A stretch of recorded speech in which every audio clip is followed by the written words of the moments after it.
Now, I will do a summary of the presentation.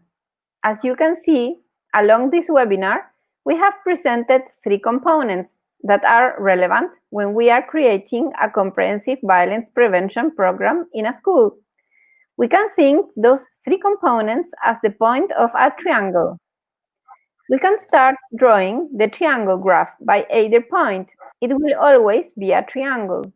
In our comprehensive CPTED approach, it doesn't matter what component we work first. It will depend on the community, the resources they have, the priorities, and so on.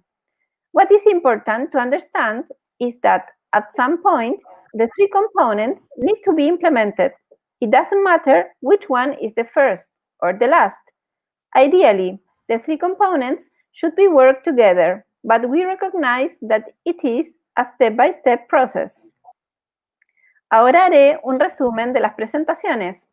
Como se puede ver a lo largo de este webinar, hemos presentado 3 componentes que son relevantes para trabajar cuando estamos creando una estrategia de prevención de violencia integral en una escuela. Aquellos 3 componentes podemos pensarlos como los puntos de un triángulo. Podemos comenzar a dibujar el triángulo por cualquier punto. No importará por cuál comenzamos, ya que siempre será un triángulo. Dependerá de la comunidad, los recursos que tienen y sus prioridades. Lo que es importante entender es que en algún punto los 3 componentes deben ser implementados, no importa cuál es el primero o el último. Idealmente, los 3 componentes deben trabajarse juntos, pero reconocemos que es un proceso paso a paso. What are the best practices in designing modern open schools while maintaining security? ¿Cuáles son las mejores prácticas para diseñar escuelas modernas y abiertas mientras se mantiene la seguridad? Carlos, do you want to reply that? Yes, well, basically, I think that we should start by educating the school community. Lo primero diría yo que es educar a la comunidad escolar so they can understand by having transparency, clear views is an asset that will help the safety of the school, de tal manera que puedan entender que, por ejemplo, tener transparencias y visiones, vistas claras, es un recurso que va a mejorar la seguridad de la escuela. I think that would be the first step. And the second, it would be to integrate the community in the design. La segunda es integrar la comunidad, la participación de la comunidad en el diseño. Creo que es importante que el diseño final sea aceptado por toda la comunidad escolar. I think it's important that the final design will be accepted by the final design, by the whole community. And lastly, I would say that we need to learn and see good practices in other projects like the one Rene and Jeremy have been working. Creo que también se debería tomar ejemplos y tomar experiencias de otros proyectos como los que han hecho Rene y Jeremy para incorporarlos. So, education to the community, community participation, and getting from experiences that already exist. Educación a la comunidad, participación comunitaria. Thank you, Carlos. Thank you, Macarena.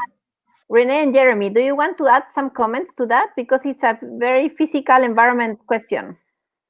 Yeah, and I think the great thing is actually, I would say generally that favoring CPTED, which are passive strategies of natural surveillance, eyes on the hall, and all these are much more creating a much safer environment, because some of the more active strategies to provide safety through maybe metal detectors or really, they can actually instill fear and anxiety. When you approach a school and you have to go through a visible, entry procedure, like where you're being checked for weapons, or what, that does not normally instill a feeling of calmness or confidence. It actually has the opposite effect. So the emotional response is actually the opposite of what we're trying to achieve.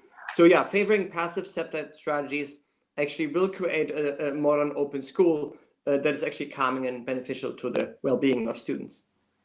René nos comenta que es muy importante el enfoque tradicional de CPTED para el diseño de escuelas modernas y seguras, porque de alguna manera nos asegura que haya campos visuales despejados, que se evitan lugares trampa, que es un diseño que tiende a la seguridad ambiental al interior de la escuela. Por otro lado, también dice que si uno basa mucho las estrategias de diseño en mecanismos tecnológicos como son las cámaras o los controles de acceso, que son importantes, pero si solamente está basado en eso, eso también genera ansiedad y la respuesta emocional no necesariamente es la de confianza ni seguridad, sino que puede generar mucho temor.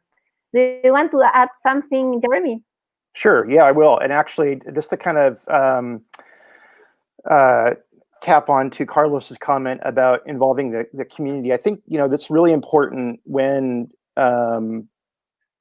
we're talking about community building in CPTED language, that the involvement of the individuals in creating safer spaces makes them feel more empowered, makes them feel more connected to others. They feel as they're part of the community, as part of building this this community for better trust building. And I think that's really key to have that trust building component. Because if you don't have that trust building component, then everyone's kind of on their own. And you really, I think it's really important to have that there part of the program. This is for Fleur. Another question. I think that CPTED second generation is a lot about creating more capable guardians. Can you recommend any method, tool that make teachers more comfortable with handling negative situations? I will translate. Creo que CPTED de segunda generación es mucho en la línea de crear guardianes que estén capacitados. ¿Puede recomendar algún método o estrategia que pueden hacer a los profesores más confortables manejando situaciones negativas? Fleur, do you have something to say about that? Okay, so basically the method and the tool for dealing with negative situations in students often arise from them not understanding their learning or not having purpose in their learning. The good thing about teaching CPTED to students is that it has a high level of purpose. It is hugely transferable to other areas or other parts of the community and to other areas of the school, and indeed to the students' lives.